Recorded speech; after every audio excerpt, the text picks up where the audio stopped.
Imagine a world without roads, without bridges, without railways or airports. How would you travel? How would you trade? How would you conquer? For the Vikings, the answer was simple: by sea.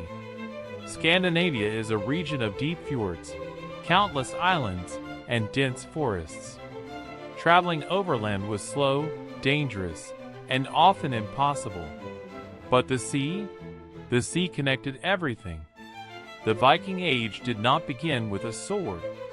It began with a ship.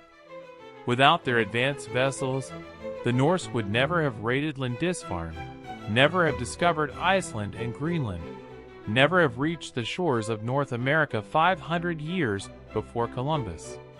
The Viking ship was not just a means of transport. It was the engine of an era. It was a symbol of power, a work of art, and a technological marvel that had no equal in Europe. In this documentary, we'll explore how these ships were built, how they sailed, and how they changed the world.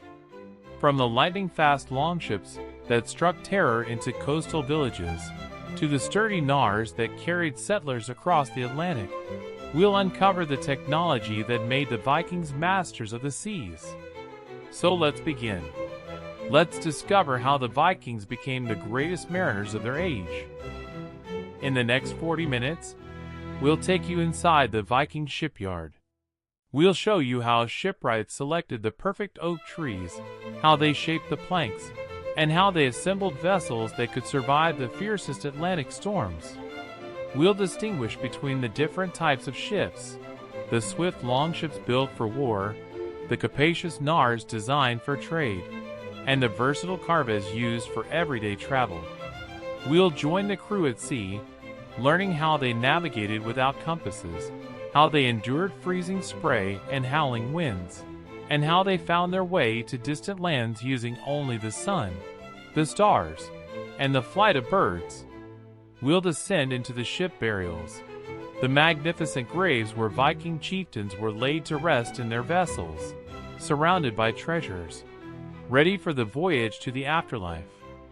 And finally, we'll trace the legacy of Viking shipbuilding, from the medieval cogs of the Hanseatic League to the modern replicas that still sail the northern seas today.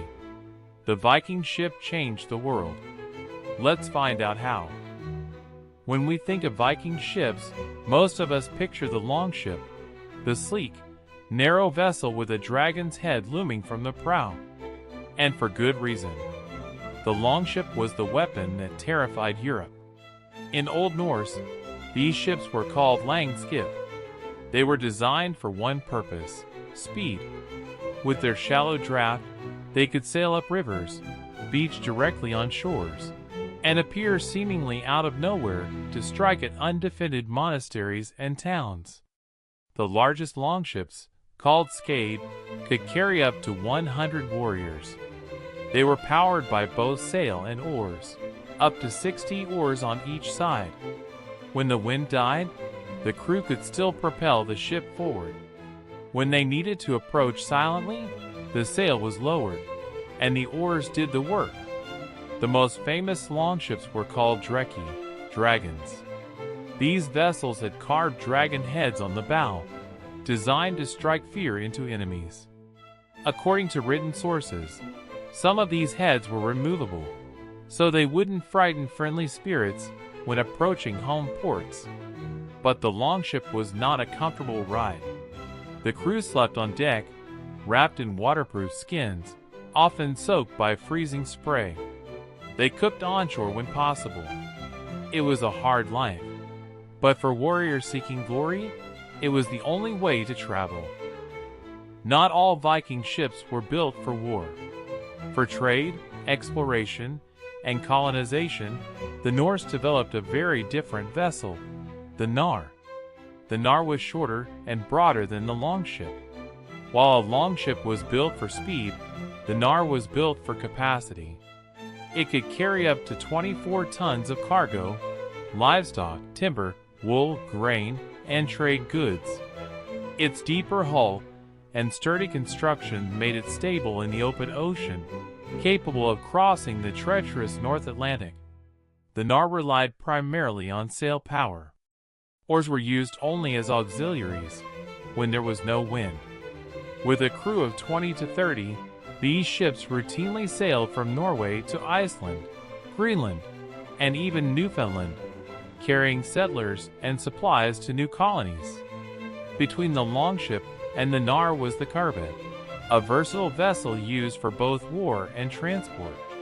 Carbets were smaller, with broad beams of about 17 feet, and could navigate in very shallow water, making them perfect for coastal travel and exploring rivers. There were also smaller boats, fishing vessels, ferries, and personal craft. The Vikings built ships for every purpose, and their shipyards could produce vessels ranging from tiny rowboats to massive warships carrying 100 men. Each type had its place in Viking society. The Longship brought glory. The Knarr brought wealth. Together, they made the Viking world possible. What made Viking ships so extraordinary? The answer lies in their construction. Viking ships were built using a technique called clinker-building, or lapstrake construction. Unlike the carvel-built ships of later eras, where planks are laid edge to edge over a frame, clinker-built ships have overlapping planks riveted together. This overlapping construction created a hull that was both strong and flexible. When a wave struck, the hull could twist and flex, absorbing the energy rather than fighting it. This flexibility was crucial for surviving the violent storms of the North Atlantic. The process began with the keel, the backbone of the ship. Shipwrights sought out the perfect oak tree, tall and straight, with a natural curve at one end to form the stem. The keel was shaped from a single mass of timber, sometimes up to 30 meters long. Next came the strakes, the hull planks. These were not sawn but riven, split from logs using wedges. A riven plank follows the natural grain of the wood, making it much stronger than a sawn plank. Skilled shipwrights could split a log into planks as thin as 1 inch, creating a hull that was light yet incredibly strong. The planks were overlapped and fastened with iron rivets. Each rivet was hammered through both planks and secured on the inside with a square iron rope, a washer that held everything together. Between the planks, shipwrights packed caulking made of tarred animal hair or wool, creating a watertight seal. This was not mass production. Each ship was a unique creation, built by craftsmen who understood their materials intimately. The result was a vessel that could carry its crew across the world's most dangerous oceans. Once the hull was complete, the shipwrights added the internal framework. Ribs, cut from naturally curved timber, were fitted inside the hull and latched to the planks with roots from spruce or birch trees. These ribs gave the ship its shape and transferred the forces of mast and waves to the entire hull structure. A massive crossbeam, the beatty, was placed amidships to support the mast. Below it, a heavy timber block called the keelson was mounted on top of the keel, distributing the mast's immense forces throughout the ship. The mast itself was a marble. Made from a single tall pine or oak, it could be raised and lowered as needed. The sail, woven from wool, was a rectangle or square, often dyed in stripes or checkers. Woolen sails absorbed water and became heavier in rain, but they were also warm and could be repaired at sea. The steering was done by a single side rudder mounted on the starboard side, the styri, from which we get the word starboard. This rudder was controlled by a tiller and could be raised in shallow water. Finally, the ship was decorated. The most magnificent vessels had carved dragon heads on the prow, intricate patterns on the stem and stern, and sometimes gold or silver details. The Oseberg ship, discovered in Norway in 1904, is a stunning example. Its prow covered with intricate carvings of gripping beasts and interwoven animals. A Viking ship was not just a tool. It was a work of art, a symbol of its owner's wealth, power, and connection to the gods. What was it like to sail on a Viking ship? The answer depends on whether you were on a longship or a Knarr, but either way, it was far from comfortable. On a longship, space was tight. Warriors slept on deck, wrapped in waterproof skins, with no shelter from the elements. When the North Sea sprayed freezing water over the bow, the crew got soaked. When the wind howled, they huddled together for warmth. Death from hypothermia was a real risk. The crew was surprisingly small. A Knarr like the Otter could be sailed with as few as 3 men, though a few more were helpful. Longships carried more, up to 100 warriors on the largest vessels, but even then, space was at a premium. Food was simple and durable. Vikings carried dry cod, which could be stored for months. Pickled herring provided protein and salt. Smoked meat, lamb smoked over reindeer dung, lasted for weeks. They also had fermented salmon, buried underground to preserve it, and hard bread that wouldn't spoil. Fresh water was a constant challenge. They carried it in barrels, but it would go stale quickly. Beer and fermented milk provided alternatives. When possible, they landed to replenish supplies. Despite the hardships, Viking sailors developed remarkable endurance. They learned to read the weather, to anticipate storms, and to push through when conditions turned foul. The sagas tell of voyages lasting weeks, with crews battling wind, waves, and exhaustion, yet pressing on toward unknown shores. How fast could a Viking ship travel? The answer is surprising. Under oars, a longship could make 5 to 6 knots. With a favorable wind and sail raised, speed could reach 10 knots, about 11.5 miles per hour. A Knarr, being heavier, was slower, but could still cover 75 miles in a day with a following wind. But speed wasn't everything. The true genius of Viking ships was their endurance. They could sail for weeks without needing major repairs.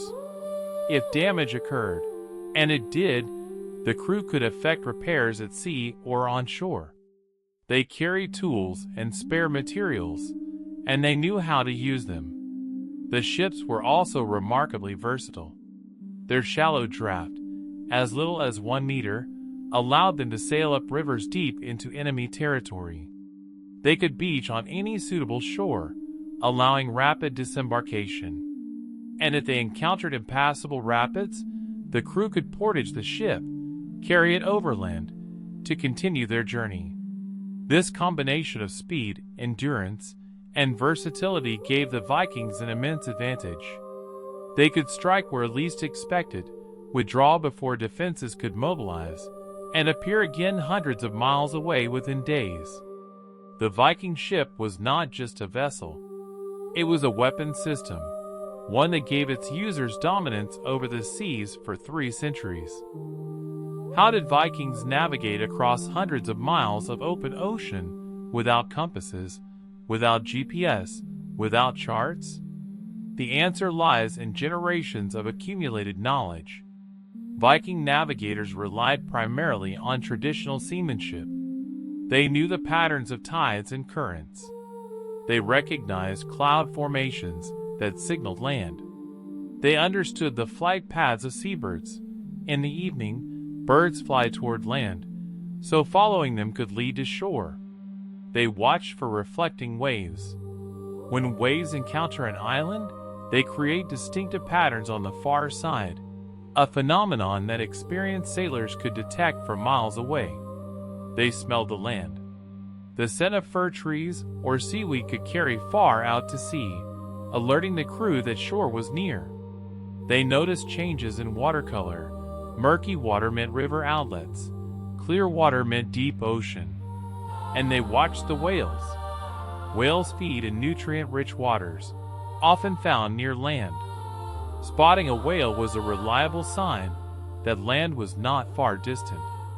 The sagas tell of voyages where Vikings became Hafdilla, bewildered, at sea, lost in fog or storm, unable to determine direction. When this happened, they could only wait for the weather to clear. But skilled navigators could often maintain their course even when land was out of sight, using techniques passed down through generations. This was not science as we understand it. It was art, and art learned through years of apprenticeship and a lifetime of experience. But did Vikings have technological aids to navigation? This question has fascinated scholars for decades. The Icelandic sagas mention Solarstein, sunstone, a crystal that could reveal the sun's position even when it was hidden by clouds. When held up to the sky, the stone would polarize light, allowing the navigator to locate the sun. Modern experiments have shown that sunstones actually work.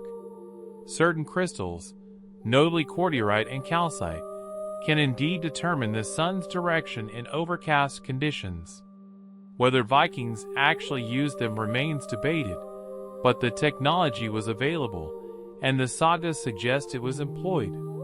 Some scholars have proposed that Vikings also used a sun compass. In 1948, a wooden half-disc was discovered on the shores of Knarrs, Greenland. Initially hailed as a Viking sun compass, later analysis revealed that its markings were irregular and probably served a different purpose, perhaps a confession disc used by priests to count confessions. What we know for certain is that Vikings could determine direction using the sun. At noon, the sun is due south.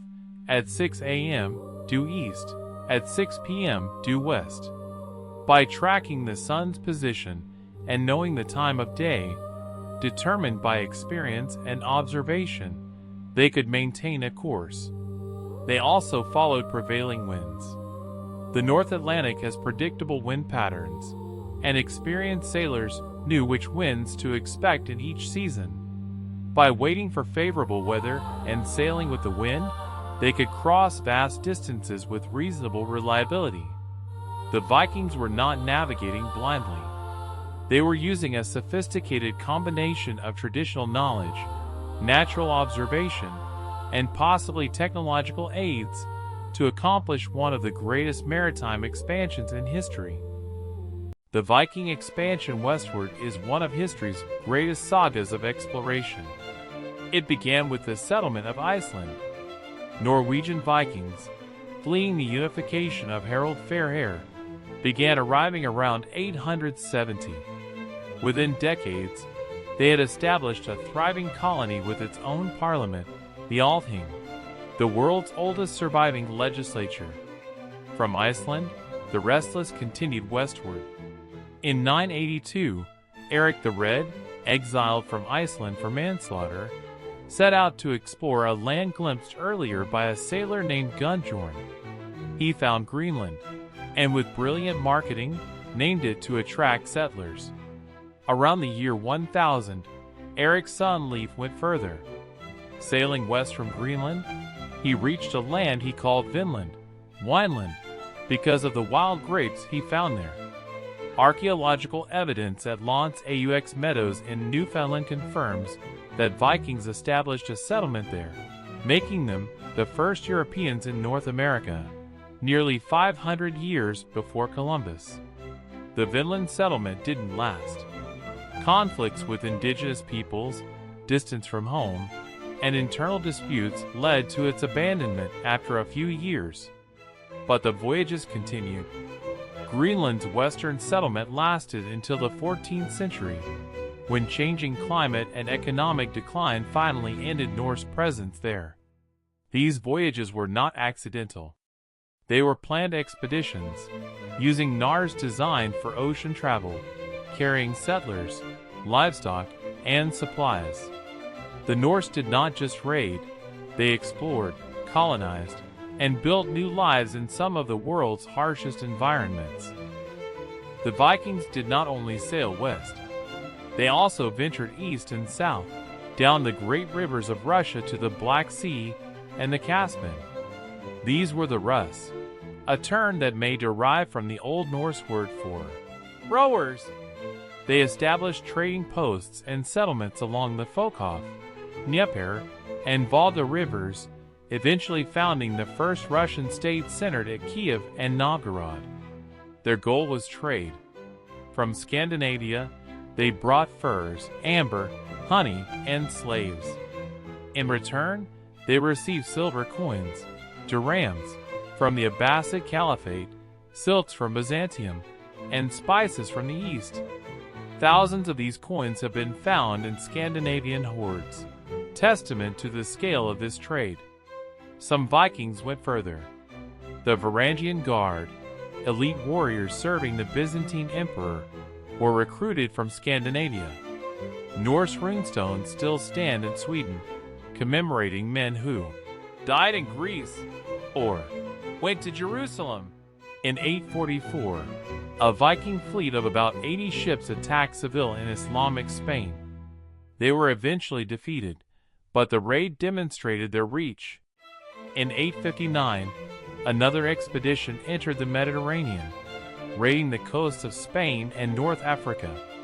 From Greenland to Baghdad, from Newfoundland to the Caspian Sea, Viking ships carried Norse culture across the known world. No other European people of their time could match their range. The Viking ship made this possible. Without it, there would be no raids, no trade, no exploration, no Viking Age at all. The Viking ship was more than a practical vessel. It was a symbol of wealth, power, status, and the journey to the afterlife. Throughout the Viking world, prominent men and women were sometimes buried in ships. The body would be dressed in fine clothes, placed on the ship, and surrounded by prized possessions, weapons, tools, jewelry, even horses and dogs. Sometimes, according to written sources, thralls were sacrificed to accompany their master. The most famous examples are the Norwegian ship burials. The Oseberg ship, discovered in 1904, contained the remains of two women, one elderly, one younger, surrounded by a stunning array of goods: a beautifully carved wagon, 3 sledges, beds, textiles, and more. It remains the richest Viking burial ever found. The Gokstad ship, excavated in 1880, held a chieftain buried with weapons, gaming pieces, and 12 horses. The ship itself was 76 feet long, capable of carrying 100 warriors, a true worship laid to rest. These burials reflect a profound belief that the dead needed their ships for the journey to the afterlife. The ship would carry them to whatever came next, Valhalla for warriors, or perhaps the Hall of Ran, the sea goddess. The practice also demonstrated status.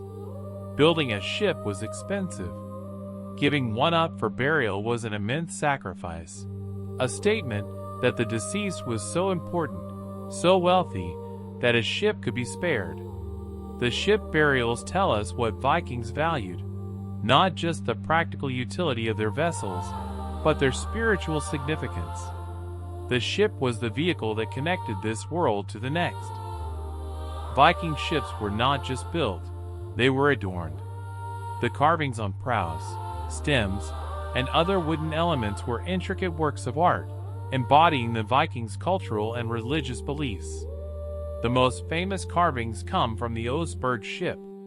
Its prow is covered with gripping beasts, animals with oversized paws clutching at the border, their bodies intertwined in complex patterns.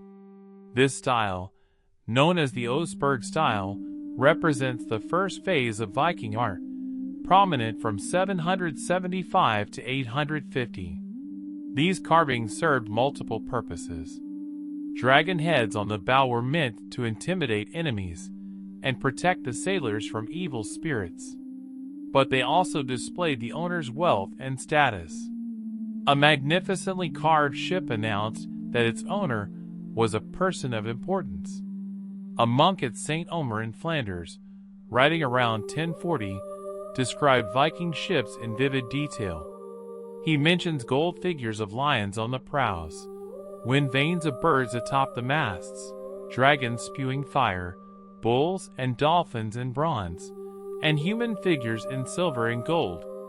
The ship's sides were painted in vibrant colors and adorned with wood carvings, the king's vessel being the most elaborate.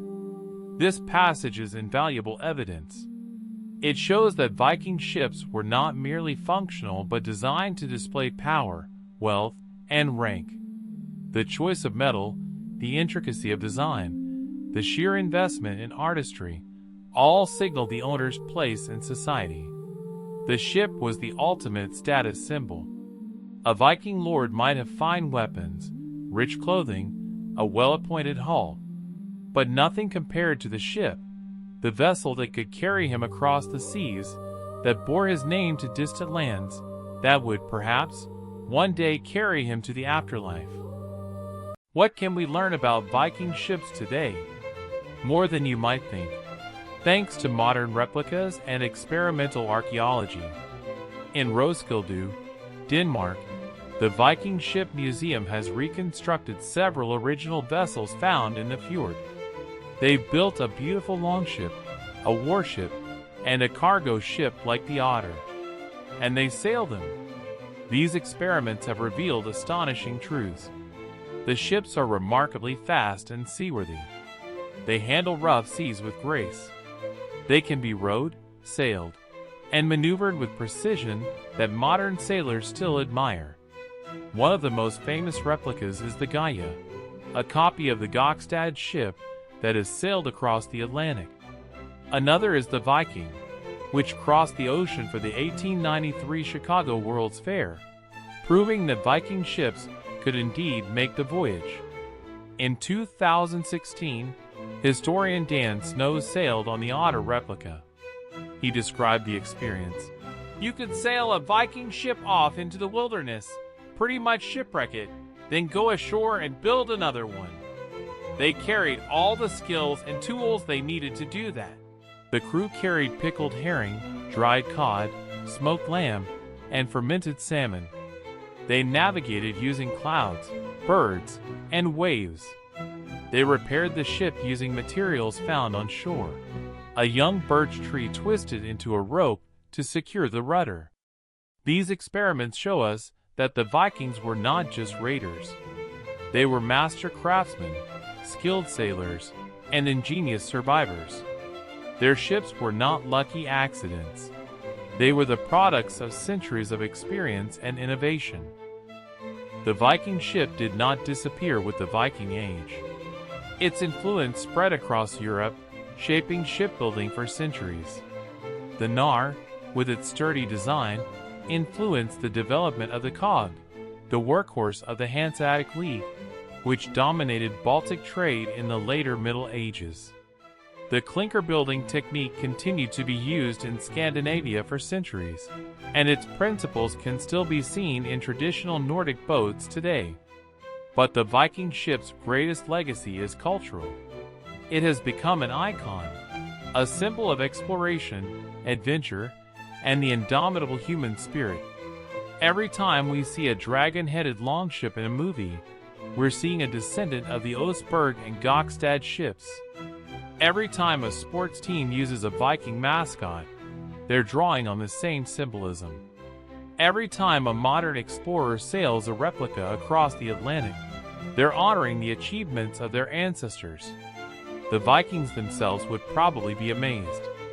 They built ships for practical purposes, to raid, to trade, to explore, to survive. They didn't set out to create an enduring symbol, but they did. The ships changed the world in their own time. They allowed the Norse to dominate northern Europe, to discover new lands, to build a trading network stretching from Greenland to Baghdad. And they continue to change the world today by reminding us what humans can achieve when we combine skill, courage, and the willingness to venture into the unknown. The Viking ship was technology. It was art. It was symbol. And it was, above all, a vessel, carrying people, goods, and ideas across the seas, connecting worlds that had never met. That is its true legacy. We began with a question: what made the Vikings masters of the seas? Now we have our answer.